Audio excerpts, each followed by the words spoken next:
Primera de Corintios, capítulo 3, versículos 1 al 8. Capítulo 3, versículos 1 al 8. Dice la palabra del Señor de la siguiente manera. De manera que yo, hermanos, no pude hablaros como espirituales, sino como carnales, como a niños en Cristo. Os di a beber leche y no vianda, porque aún no erais capaces, ni sois capaces todavía. Porque aún sois carnales, pues habiendo entre vosotros celos, contiendas y disensiones, no sois carnales y andáis como hombres. Porque diciendo el uno, yo ciertamente soy de Pablo, y el otro, yo soy de Apolos, no sois carnales. ¿Qué pues es Pablo y qué es Apolos? Servidores por medio de los cuales habéis creído, y eso según lo que a cada uno concedió el Señor. Yo planté, Apolo regó, pero el crecimiento lo ha dado Dios.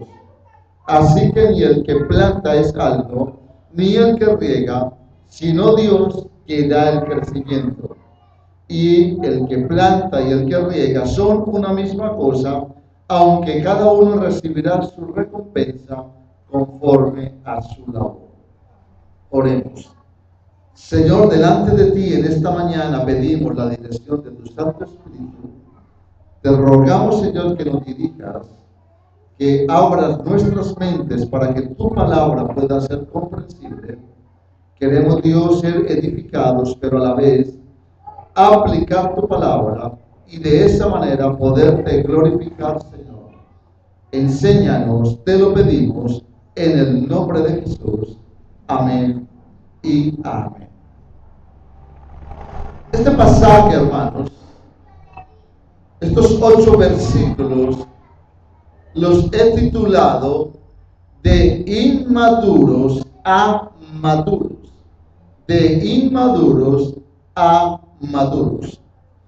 Si observamos rápidamente estos 8 versículos, para hacer un bosqueo general de él, encontraremos lo siguiente.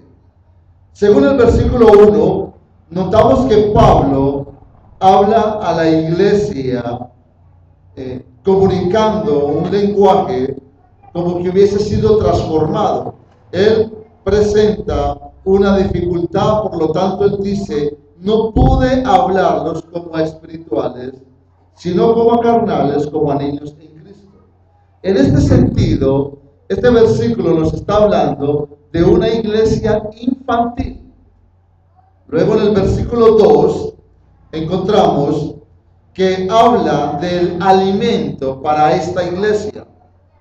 El alimento para una iglesia infantil respecto a lo que dice el versículo 1. Luego en los versículos 3 y 4 encontramos el comportamiento de la iglesia como tal.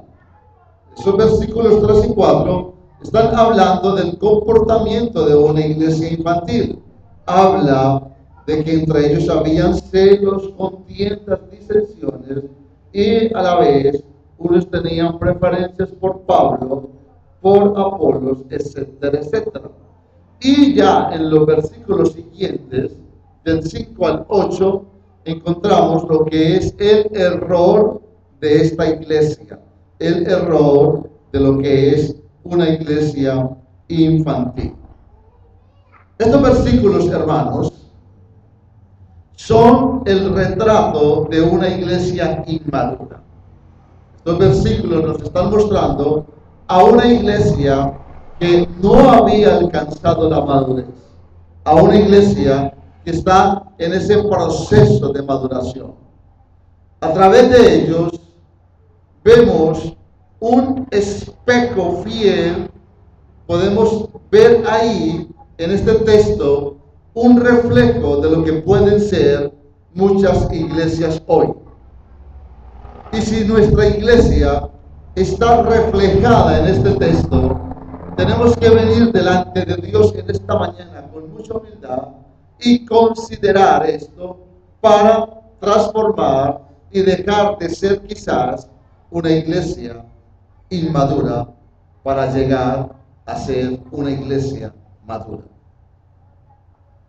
Quiero hoy presentarles algunas marcas que el texto da acerca de lo que es una iglesia inmadura. Y cuando hablo de marcas, quiero significar con esto lo que nos distingue o lo que distingue o el distintivo de lo que es una iglesia inmadura para llegar a convertirnos en una iglesia madura. Encontramos inicialmente de que Pablo ha sido informado de que en la iglesia en Corinto había divisiones, habían ciertas disensiones entre ellos, contiendas, pero es interesante, hermanos, que él los exhorta a nivel general. Él no toma la iglesia por partes, él no toma a los involucrados en el problema, sino que él se dirige a toda la iglesia y habla a toda la iglesia en el nombre del Señor Jesucristo, como si Cristo mismo estuviese hablando a toda la iglesia. Eso lo podemos ver ahí en el capítulo 1, versículo 10, cuando dice: os ruego pues, hermanos, por el nombre de nuestro Señor Jesucristo. Pablo se dirige a todos. Él toma toda la iglesia y en el nombre de Cristo está evidenciando con esas palabras que es Cristo mismo quien les exhorta. Es Cristo mismo quien se dirige a todos ellos.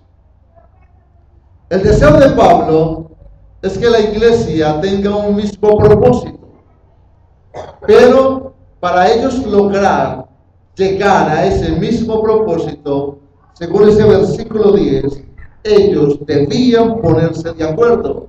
Por eso él habla de que todos hablen una misma cosa y que haya, y dice al final, y que estén perfectamente unidos en una misma mente y en un mismo parecer, es decir, en un mismo propósito. Este pasaje muestra que entre ellos había motivaciones distintas. Encontramos que habían preferencias ministeriales y por eso algunos hablaban en el sentido de ser de Pablo o de ser de Apolos o de ser del uno o de ser del otro. Habían ciertas preferencias, habían partidismos dentro de la iglesia y eso estaba produciendo contiendas.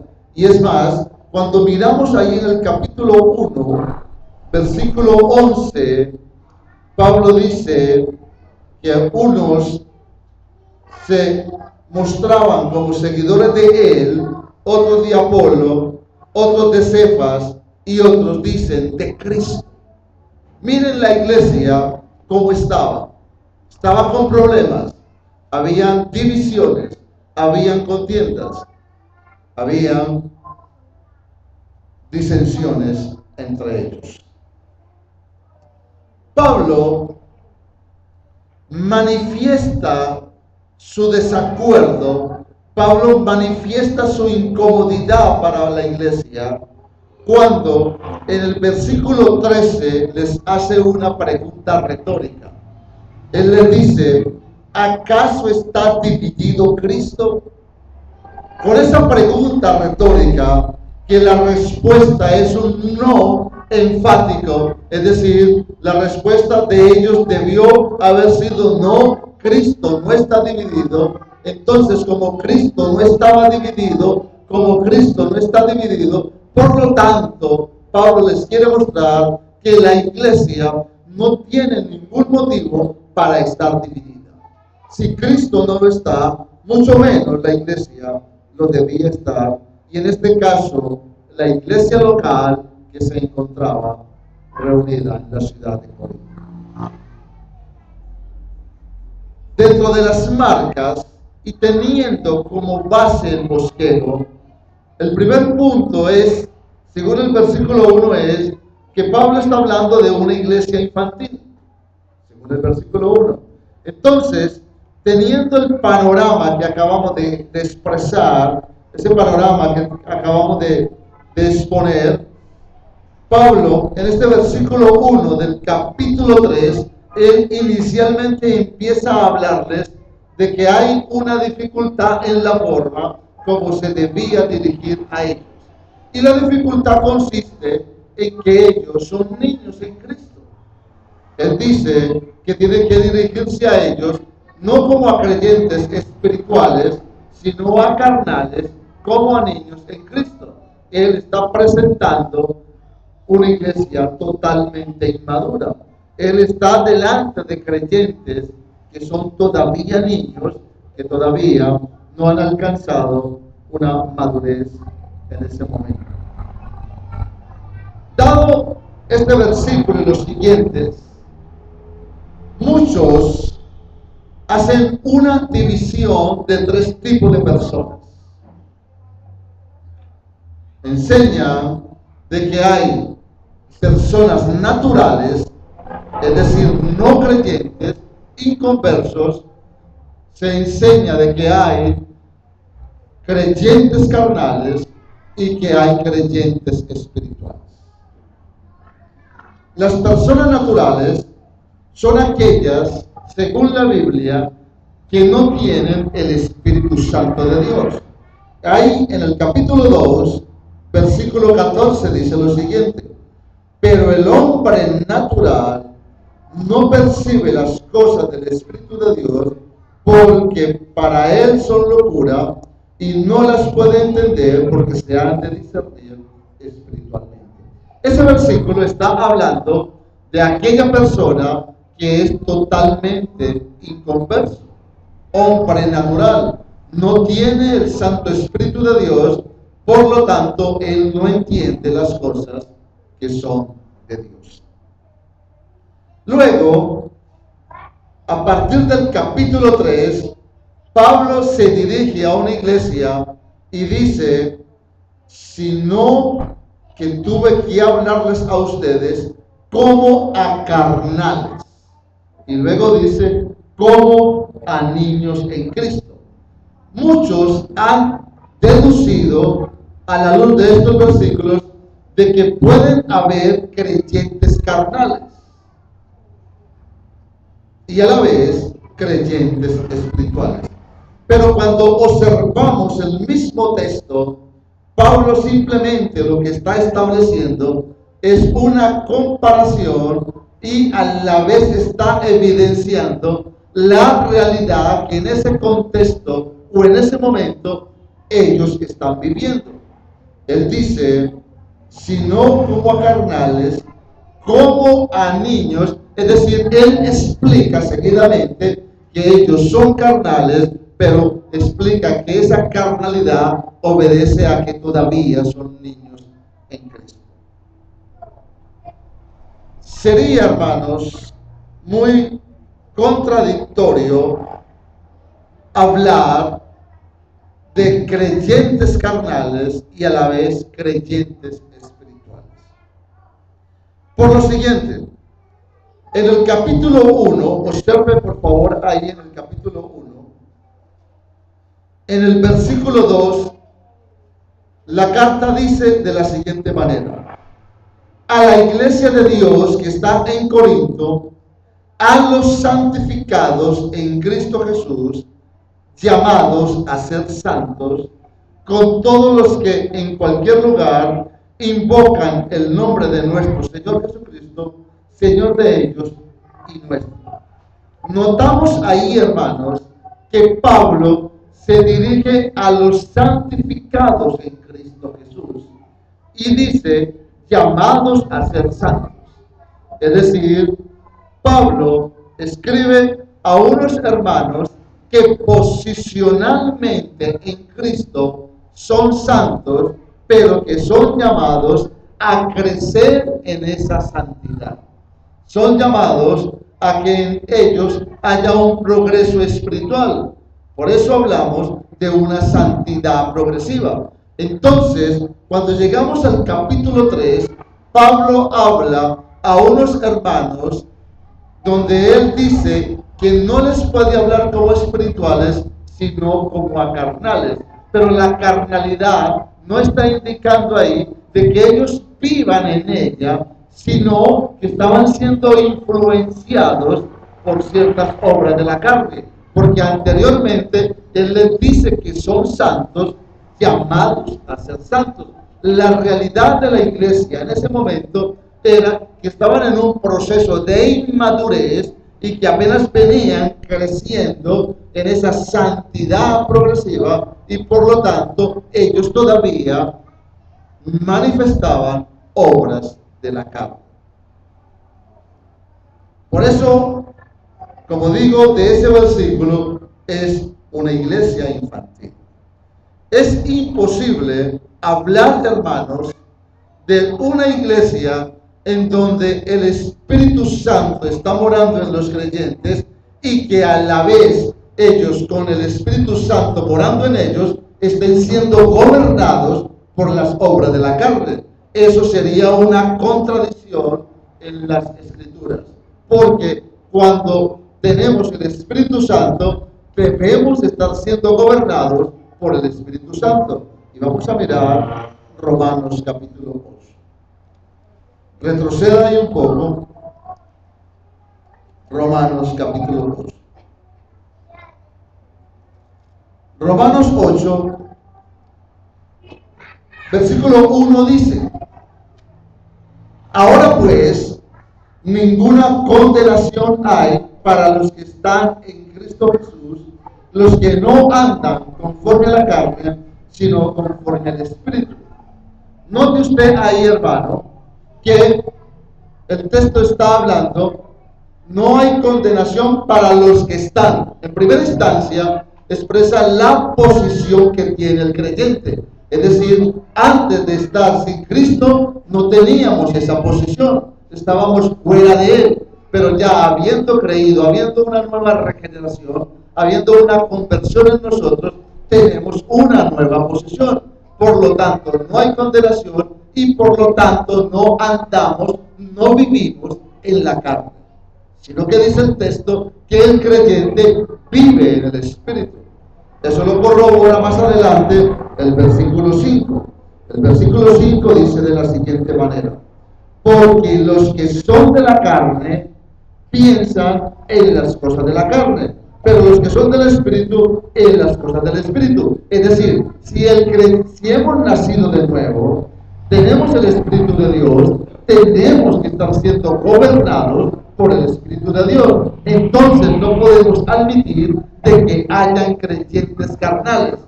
Más sin embargo, hay todavía obras manifiestas de la carne en nosotros, porque estamos en ese proceso de crecimiento, porque estamos en ese proceso de santificación. Era la experiencia de la iglesia en Corinto. Siendo santos, habían celos, habían contiendas, habían divisiones, y puede ser la experiencia de muchas de nuestras iglesias hoy. Siendo santos, en nosotros pueden haber celos, pueden haber contiendas, pueden haber divisiones y muchas cosas más, y no necesariamente ser creyentes carnales.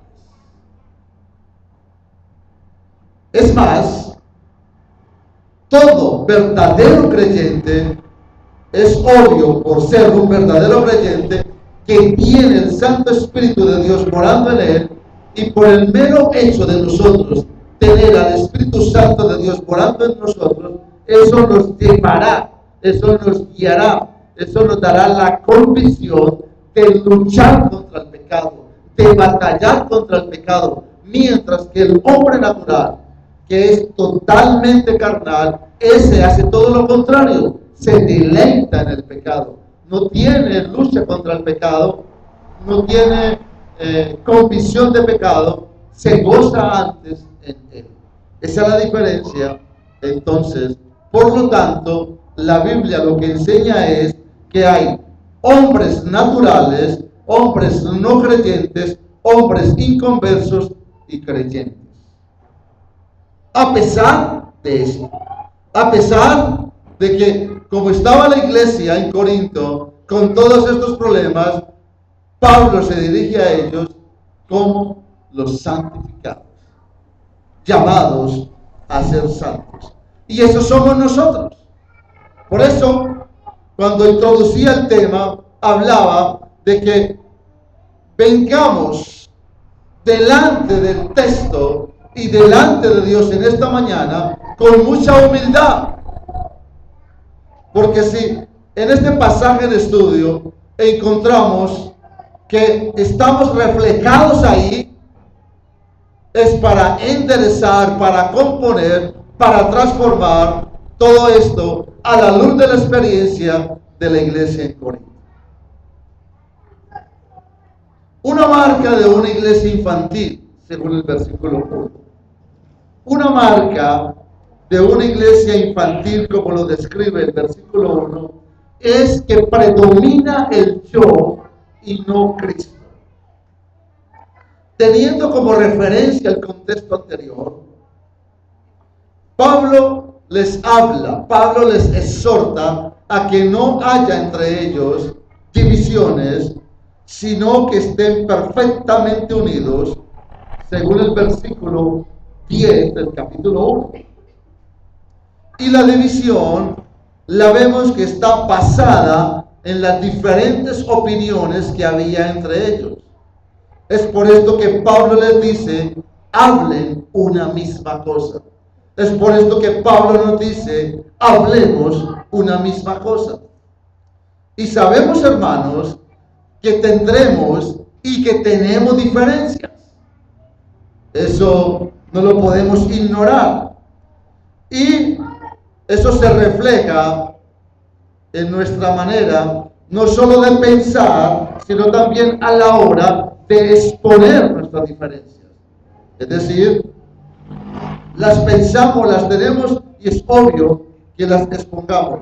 Pero cuando Pablo está exhortando a la iglesia, cuando Pablo le dice a ellos a través de esa pregunta retórica de que Cristo no está dividido, hermanos, nuestras opiniones no pueden dividir la iglesia. Nuestras diferencias no pueden dividir las iglesias. Nuestras diferencias no nos pueden desunir a nosotros como iglesia. El problema está que la iglesia se divide a través de esta marca que he extraído del texto. Es decir, cuando predomina mi yo, cuando predomina mi ego y no Cristo, entonces sucede lo que estaba pasando en Corinto y puede pasarnos a nosotros. Una tendencia a que la iglesia se separe, una tendencia a que la iglesia se divide. Ellos no debían rendir lealtad, ellos no debían rendirle culto a ningún hombre en particular. Entre ellos habían preferencias, pero no estaba la opción o la opinión de Cristo para muchos de ellos. Eran las opiniones de ellos. Por eso decían algunos, no, es que yo estoy del lado de Pablo, yo estoy más de acuerdo con lo que Pablo enseña. Otros decían, no, yo estoy más de acuerdo con la elocuencia de Apolos, porque recordemos que Apolos amaba la elocuencia. Los griegos en este contexto amaban la elocuencia y la sabiduría, y Apolo se destacaba por eso. Entonces Apolo tenía seguidores porque hablaba muy bien, se expresaba muy bien, era demasiado sabio, y la escritura habla de Pablo totalmente lo contrario. Entonces vemos como habían preferencias, como había ciertos partidismos, y Pablo está condenando todo esto. Nosotros como iglesia no podemos experimentar todo este tipo de cosas. Es la opinión de Cristo la que debe prevalecer en la iglesia, no la nuestra. Y una iglesia infantil, como lo vemos en este pasaje, se centra en los hombres. Era lo que le pasaba a ellos. Se centraban en ciertos hombres y no en Cristo. Y la verdad, hermanos, es que eso suele suceder en muchas iglesias. Nos centramos en los hombres, nos centramos en los personajes y no en Cristo. Número 2. Dentro del bosquejo hablé de alimento para una iglesia infantil. El alimento para una iglesia infantil. Vemos como el versículo 1 habla de eso. Habla en primera instancia de que ellos son niños. Y por lo tanto, como son niños, el versículo 2 habla de lo que se le debe dar a un niño. Entonces Pablo dice que les dio a beber leche y no viandas. Es decir, tomen leche, mas no alimento sólido, porque según Pablo, ellos todavía no eran capaces. Es decir, ellos todavía no habían alcanzado la suficiente madurez para recibir alimento sólido. Estaban todavía recibiendo leche. El contexto indica que cuando Pablo habla de leche, él habla de unas cosas básicas que ellos habían recibido. Cuando leemos la carta, encontramos que en los capítulos 1 y 2, Pablo habla de la obra de la cruz. Pablo habla de la palabra de la cruz. Pablo está haciendo un énfasis en la obra de salvación en Cristo Jesús. En ese sentido, Pablo está exponiendo que todo eso para ellos era leche. Ellos estaban simplemente recibiendo esas bases. Ellos estaban recibiendo ese tipo de fundamento. Ellos estaban siendo enseñados en la predicación del Evangelio. Pero cuando él habla de alimento sólido, es que ellos todavía no estaban preparados para recibir las cosas profundas de Dios. Si usted observa el capítulo 2, versículo 7, dice, versículo 6, por ejemplo, dice, sin embargo, hablamos sabiduría entre los que han alcanzado madurez. Es decir, ellos no habían alcanzado madurez y por eso Pablo no toca cosas profundas, no toca cosas que implicaban una sabiduría, no de los hombres, sino una sabiduría de Dios. Y en el versículo 7 dice, mas hablamos sabiduría de Dios en misterios. Es decir, ellos todavía por su infantilismo, por ser una iglesia infantil, no estaban preparados para recibir las cosas profundas de Dios. En este sentido, hermanos, la marca de una iglesia infantil está en su alimento. Lo vemos en lo que reciben. En este caso, leche. Pablo, de una manera metafórica, porque eso es una metáfora, Pablo habla de que ellos están recibiendo leche espiritual porque no estaban todavía preparados, no habían madurado lo suficientemente para recibir alimento sólido. ¿Por qué no habían alcanzado madurez? Según el texto, como lo explica el capítulo 3, versículo 3, él empieza a dar unas razones. Dice, porque aún sois carnales. Pero recordemos que no es una carnalidad en el sentido de que ellos vivían en ella, sino que estaban siendo influenciados y por estar en ese proceso de santificación, todavía arrastraban cosas de su vida pasada. Eran influenciados. Esa influencia estaba siendo un impedimento para su desarrollo espiritual. Eso mismo nos pasa a nosotros. Quizás en nosotros, hermanos, no haya contiendas, no haya divisiones, no haya disensiones, pero pueden haber otras obras manifiestas que corresponden a obras de la carne y que están quizás impidiendo nuestro desarrollo espiritual. pueden ser parecidas. En un sentido aplicativo, si queremos madurar espiritualmente, lo que debemos hacer es vencer estas y otras obras de la carne. Si usted quiere madurar, si usted quiere crecer, tiene que vencer ciertas obras. Hacer caso omiso de esto es peligroso. ¿Por qué es peligroso hacer caso omiso de eso?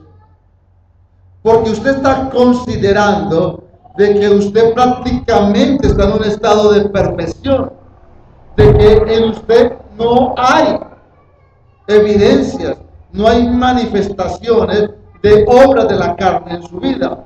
Entonces, como usted cree que no hay todavía obras, que usted ya prácticamente ha llegado a una santificación total, usted caerá en orgullo espiritual.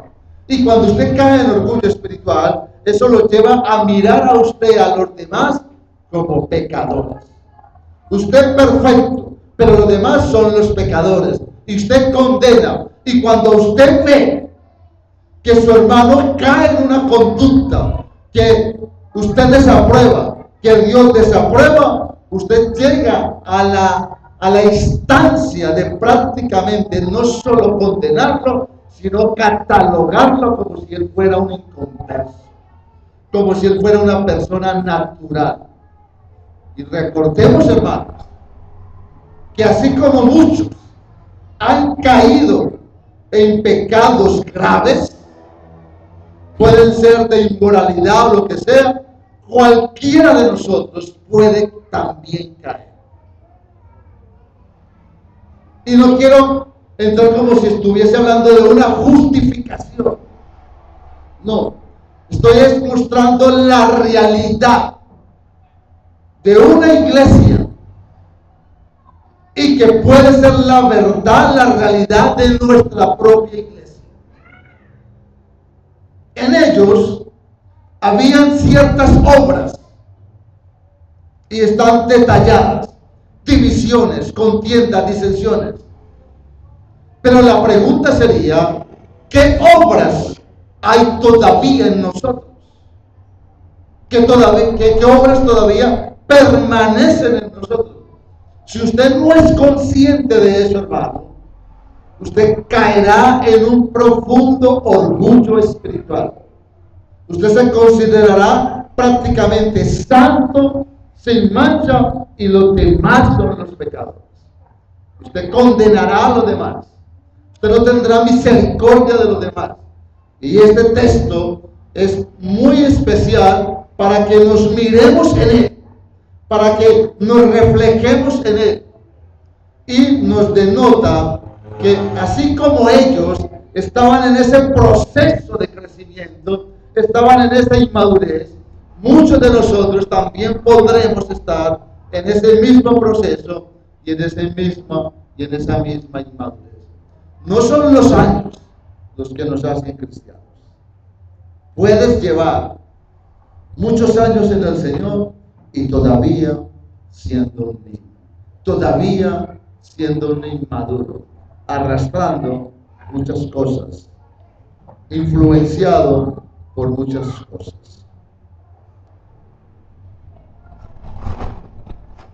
En este pasaje, Pablo quiere que ellos maduren para darles alimento sólido. Estamos llamados a crecer, a madurar. Y el alimento sólido es indispensable en la dieta de la iglesia. Ahora las iglesias están recibiendo un alimento light, suave. Por eso vemos que el crecimiento de muchos se detiene, se estanca. Es interesante, por ejemplo, que Pablo en el capítulo 4, escribiendo a los Efesios, hablando de este tema de la inmadurez y de la madurez, él habla de que no seamos llevados por cualquier viento de doctrina.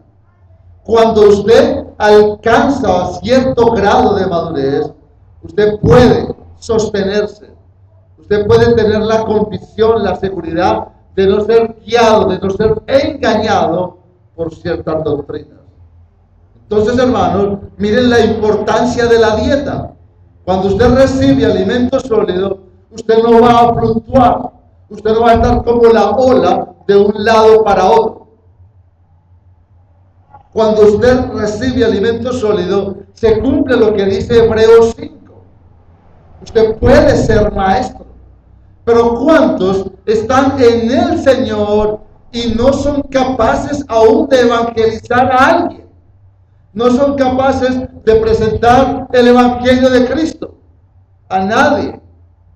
Siguen siendo niños, y la exhortación en esa carta a los hebreos, en el capítulo 5 en adelante, en los versículos 12, 13, Pablo no se cree, algunos piensan que puede ser él. Hay muchas comparaciones, hay muchas similitudes en muchos textos, en sus escritos. Encontramos de que la exhortación dice que debiendo ser ya maestros, se ha hecho necesario que vuelvan a recibir el alimento espiritual. Es en el sentido de la leche espiritual, no sólido.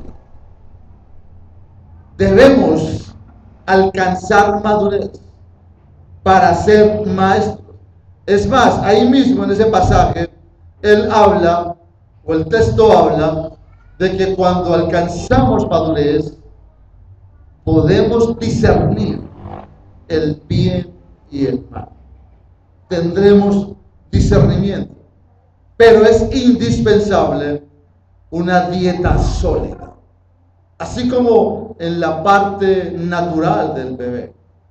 Se empieza con leche, pero a medida que crece, el alimento se cambia. La iglesia no puede estar siempre con el mismo alimento. Número 3. En el bosquejo hablábamos del comportamiento de una iglesia infantil. Eso lo vemos en los versículos 3 y 4. El comportamiento de una iglesia infantil. ¿Qué dicen los versículos 3 y 4? Había entre ellos celos, contiendas, disensiones. Versículo 4 dice, las preferencias, unos eran de Pablo, de Apolos, etcétera, etcétera. Una iglesia infantil va a exhibir este comportamiento. Una iglesia inmadura va a mostrar esto. Los hermanos en Corinto, porque dice el texto, capítulo 1, versículo 2, a la iglesia de Dios. Pablo habla a una iglesia de Dios. A la iglesia de Dios. Qué interesante, la iglesia de Dios y en esas. Nosotros podremos vivir algo parecido. Esta iglesia y en esas. Siendo santos. Mire que en el capítulo 1, versículo 5 dice,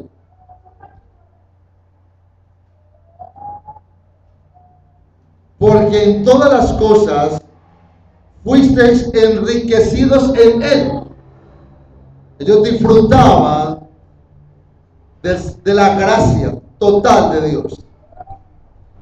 Y cuando usted pasa al 6 dice, así como el testimonio acerca de Cristo ha sido confirmado en vosotros, mire lo que dice el 7, de tal manera que nada os falta en ningún don. La iglesia en Corinto tenía todos los dones, mas sin embargo habían celos, contiendas, divisiones, mas sin embargo para Dios son la iglesia de Dios. Por eso no podemos hablar de una iglesia carnal. Debemos hablar de una iglesia que evidencia ciertas obras de la carne por algo muy importante.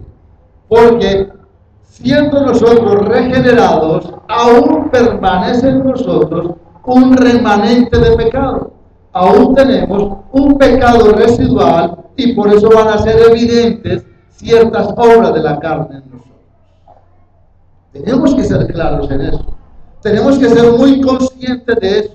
¿Para qué tenemos que ser conscientes de eso?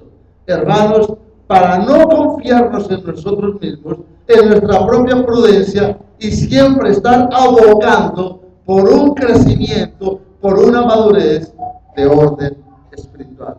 No quedarnos estancados, no quedarnos siendo niños, sino ir a un progreso espiritual. Pablo los exhorta. Pablo les dice, es que no puedo hablarles de esta manera, yo tengo que tratarlos a ustedes de esta manera. Ustedes son niños por esto y esto y esto. Pero en el fondo, Pablo lo que busca es que ellos maduren. Y eso es totalmente aplicable a nosotros. Todo esto, hermanos, teniendo los dones, dice en el capítulo 1 más adelante que ellos fueron llamados, son escogidos, son elegidos por Dios. Y algo muy importante, Corinto era una ciudad pagana. Había adoración a una diosa Afrodita. Había inmoralidad en esa iglesia, en ese contexto. Y también en la iglesia lo hubo. Recordemos ese pecado de un joven que se estuvo acostando con la mujer de su padre. Era una iglesia permeada por el pecado, mas sin embargo, ellos son sacados de ese contexto pecaminoso. Ellos son sacados de un contexto inmoral pagano, pero para algo muy importante, para glorificar a Dios. A pesar de evidenciar esto, son puestos en Corinto para irradiar luz, siendo esto. Y puede ser el reflejo de nuestras iglesias. Podemos encontrar en este pasaje, podemos verlos ahí. Estar en un contexto como este, corrupto, en una ciudad pagana, en una ciudad permeada, dominada por el pecado, y nosotros con tanto problema, y más sin embargo Dios escogernos, decirnos, ustedes son santos, ustedes todavía están luchando con esto, pero ustedes son mi iglesia. Ustedes son luz en esta oscuridad. En la práctica, hermanos, estos comportamientos como los que exhibe la iglesia en Corinto obstaculizan y destruyen las iglesias. Es un llamado urgente que nos hace este pasaje, no solo para madurar, no solo para crecer, sino para aprender a conciliar nuestras diferencias. Ahí sí que pecamos, porque nos cuesta aprender a conciliar nuestras diferencias. Es más, cuando no estamos de acuerdo en algo, hasta nos enojamos, nos molestamos con el hermano, nos distanciamos con él, lo ignoramos, lo evitamos y un poco de cosas más. ¿Por qué nos pasa esto? Porque todavía somos infantiles. Porque todavía somos niños en Cristo. No tenemos la suficiente madurez para sentarnos y tratar nuestras diferencias. Nos cuesta. ¿Producto de qué marca? De una que traté ahora. Predomina mi yo.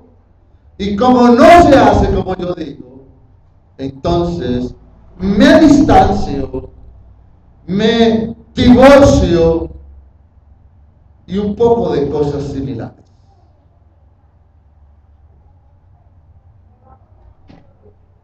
Hermanos, nuestras diferencias estarán, pero hay que aprender a conciliarlas.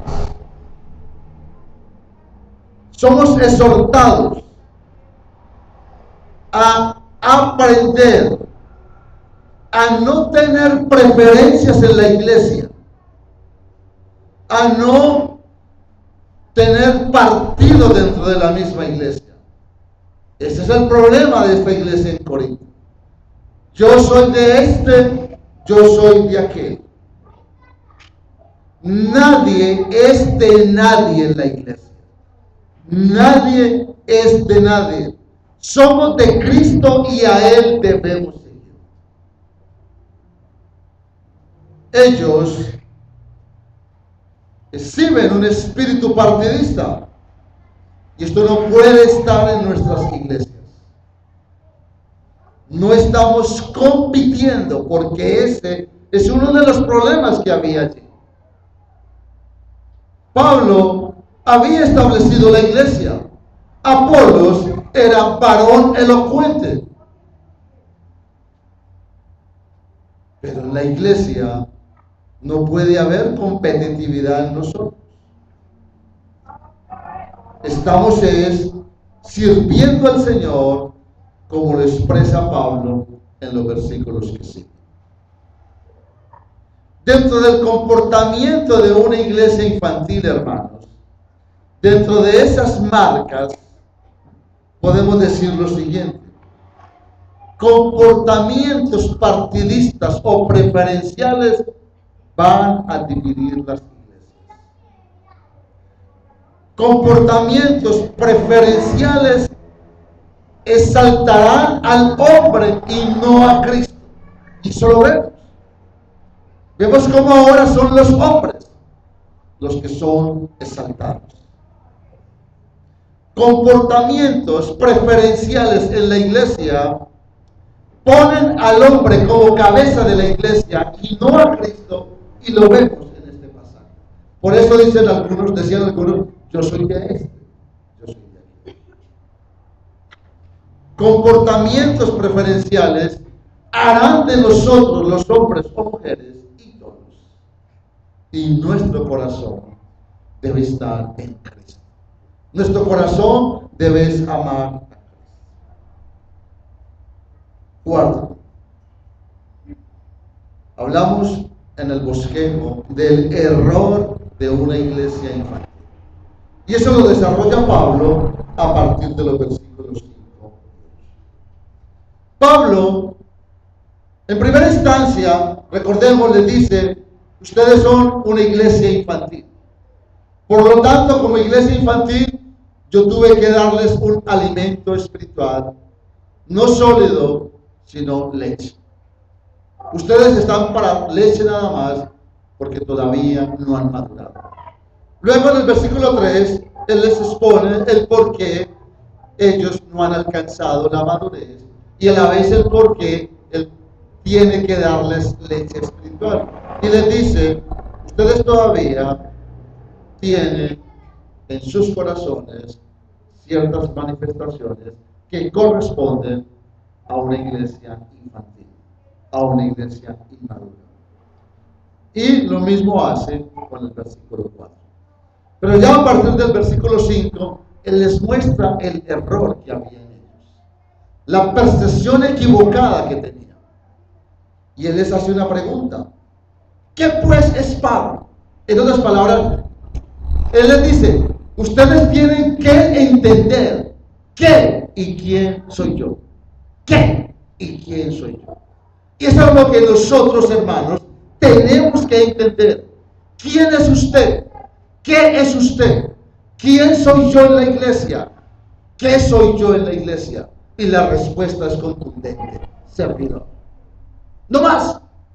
Servidores. Esos son. Pablo quiere de una manera tajante sacar de la iglesia posiciones, posicionamientos. Es obvio que en la iglesia Dios nos ha dado roles. Es muy distinto a posiciones, porque en la posición te puede dar un sentido equivocado de autoridad, un sentido equivocado de liderazgo. Y Pablo se pone en el lugar que es. Pablo se pone igual como lo veíamos ahora. Y eso es lo que él empieza a mostrar sucesivamente. Somos iguales todos dentro de la iglesia. Entonces dice Pablo, servidores. ¿Servidores de qué? Servidores por medio de los cuales ustedes han creído. Es decir, Pablo dice, Dios nos ha usado a nosotros para llevarles a ustedes el evangelio. Ustedes han creído, pero ustedes han creído por lo que a cada uno Dios nos ha dado. Pablo está haciendo una distinción ahí muy importante. Luego, en el versículo 6, Pablo habla de cómo Apolos hizo algo en el sentido de regar. Él plantó, yo planté, Apolos regó, pero con respecto al crecimiento, dice él, lo ha dado Dios. ¿Qué hace Pablo ahí? Les muestra el error de ellos. Es decir, ustedes nos están mirando a nosotros. Ustedes están creyendo que la obra está funcionando, de que la iglesia se ha establecido, de que esto está creciendo por lo que nosotros hemos hecho. No, en primera instancia Dios nos puso. Nosotros hemos sido un canal. Nosotros somos un medio. Simplemente somos servidores. Estamos es para servir. Estamos es para trabajar. Pero la obra es de Dios. Él es el soberano. No, lo que nosotros hagamos o dejemos de hacer, les dice Pablo, no tiene nada que ver con el desarrollo de la iglesia, con el crecimiento de ustedes. Todo esto es de Dios. En otras palabras, Pablo les muestra qué insignificantes son ellos en la obra de Dios. Luego dice en el versículo 7, así que ni el que planta es algo, ni el que riega. Ellos son insignificantes. No hay un valor. Pablo no se da ningún valor. Pablo no se atribuye nada. Y responde, sino Dios. Vuelve y pone a Dios por delante. Es Dios.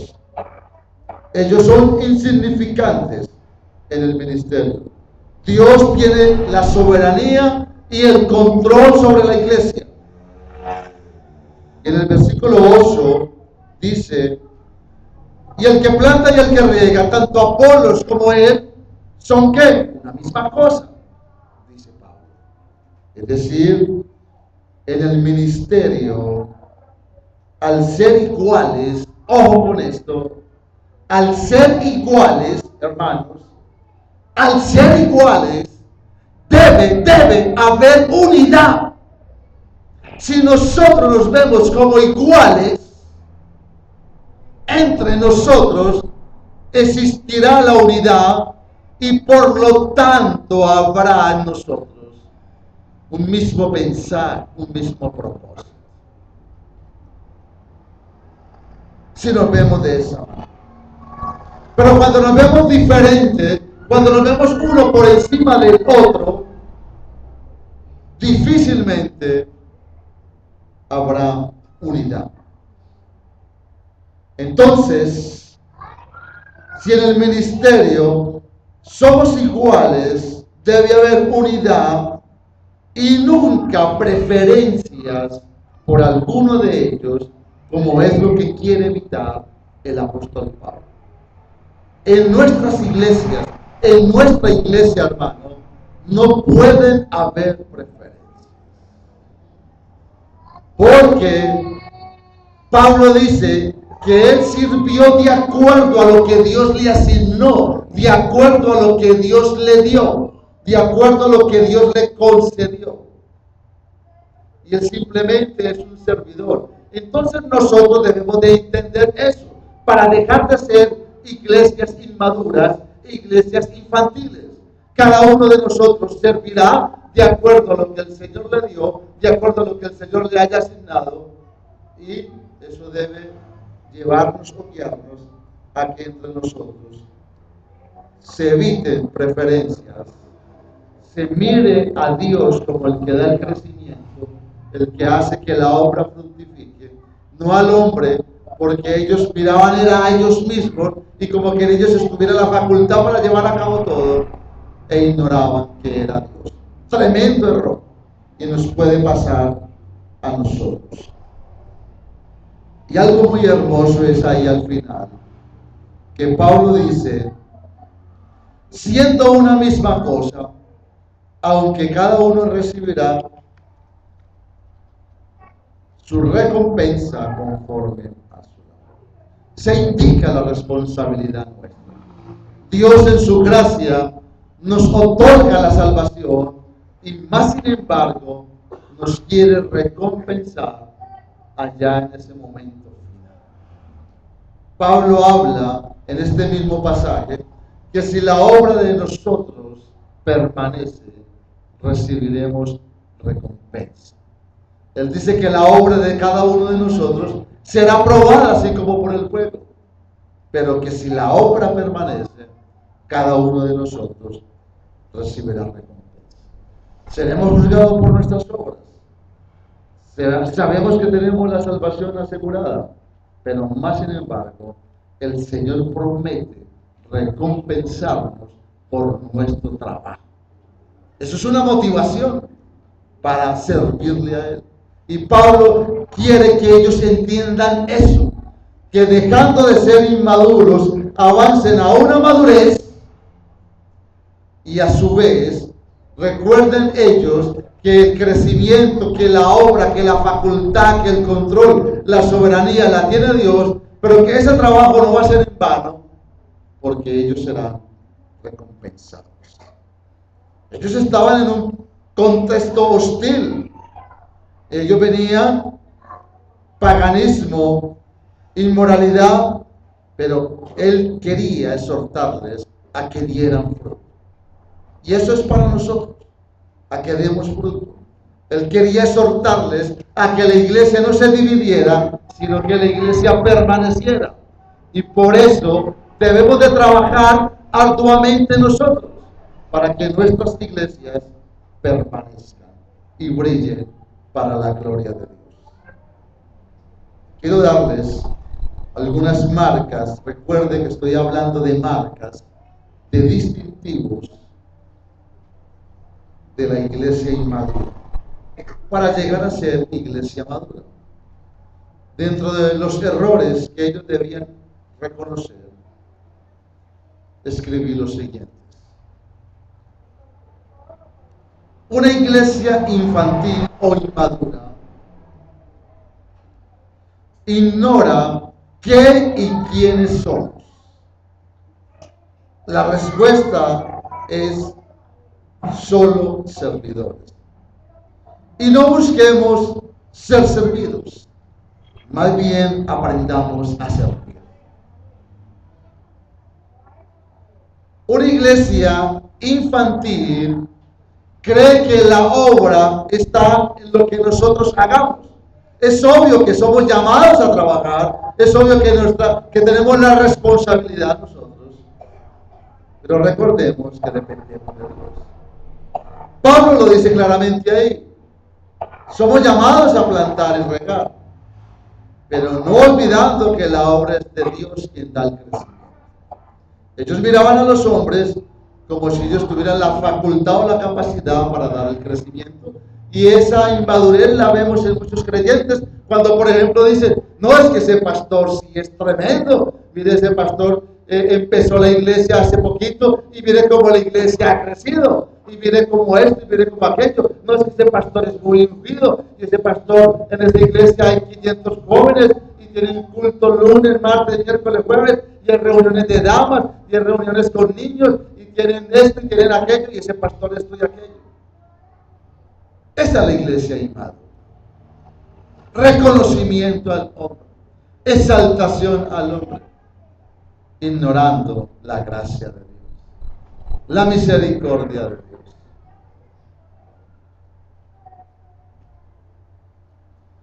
Una iglesia infantil considera o pone en posiciones de privilegio a ciertos hombres o mujeres. En el ministerio no se puede hablar de posiciones. Una cosa es el rol y otra la posición. Que Pablo dice, tanto uno como nosotros somos una misma cosa en el ministerio, porque la gloria es de Dios. Una iglesia inmadura no crece, pero al ser una misma cosa, se nos exhorta a buscar la unidad.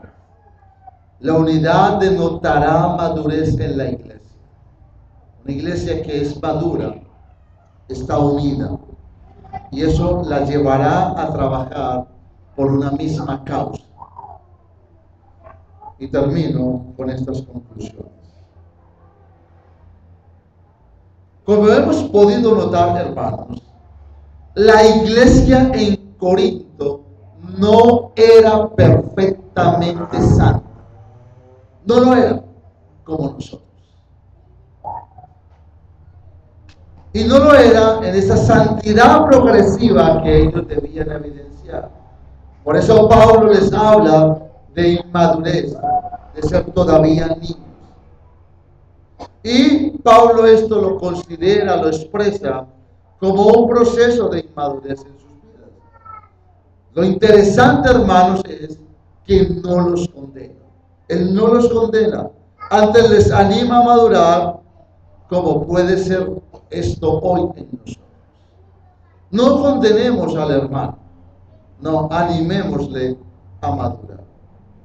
Porque vamos a tener en nosotros hermanos, y usted se dirá, pero, uy, este hermano tanto tiempo en el Señor, y vea lo que hace, y sigue en la misma, y por qué no cambia, y por qué esto, y por qué aquello, y nosotros la verdad es que nos molestamos.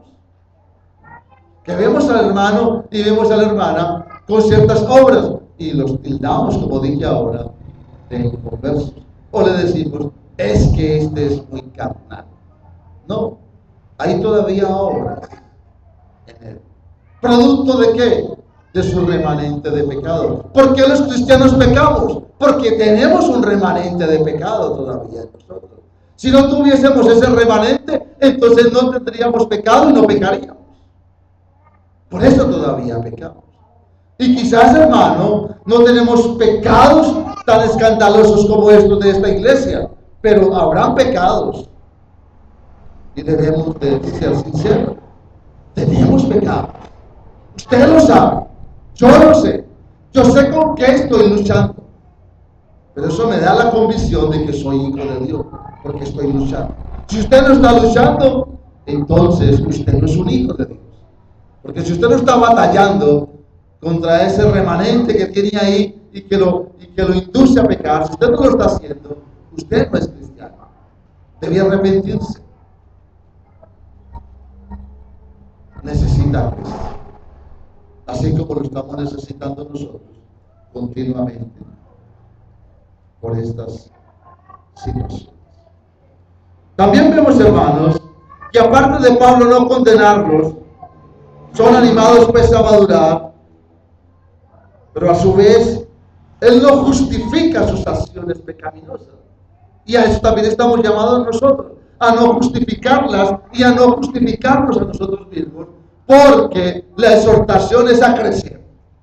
Usted y yo tenemos que crecer y no podemos justificarnos en conductas o comportamientos pecaminosos. No que es que la tentación que el diablo me hizo hacerlo, como muchos suelen decir. No. Tenemos que ser responsables delante de Dios y con nosotros mismos. Hermanos, así como Pablo pues no justifica, nosotros tampoco podemos justificar, y eso invita a una motivación al crecimiento, a la madurez. Ellos no tenían como hábito en sus vidas esto. Era la experiencia del momento, como puede ser la experiencia suya o mía. Y así como quizás en este momento hemos vencido otros comportamientos, otras conductas pecaminosas, estamos en esa carrera, estamos en ese proceso de ir eliminando otras que todavía aún tenemos. hemos vencido ciertas, pero vamos en ese camino. Estamos ahí trabajando, estamos ahí batallando. Ellos eran creyentes igual que nosotros, batallando con estas obras producto de su remanente de pecado. Experimentaron celos, envidias, contiendas. Y quizás nosotros tenemos algo parecido. Pero la diferencia está en que si estamos batallando es porque tenemos el Espíritu Santo y por lo tanto, como ellos, somos llamados santos a ser santos. Amén. Somos llamados santos a ser santos. Toda la gloria entonces es de Dios. Oremos. Padre, en esta mañana, Señor, te damos gracias. Y te pedimos, Señor, que nos ayudes a dejar de ser una iglesia infantil. Que podamos madurar, Señor, y que nuestras iglesias puedan permanecer para la gloria tuya, Señor. La inmadurez traerá divisiones, contiendas, problemas, destrucción a la iglesia. Pero, Señor, oramos en esta mañana para que nos des la madurez suficiente para aprender a enfrentar nuestras posibles diferencias. Tú no estás dividido y por lo tanto, oh Dios, nuestra iglesia local o nuestras iglesias locales jamás podrán estar divididas. Te damos, Señor, toda la gloria y toda la honra en el nombre de Jesús. Amén y amén.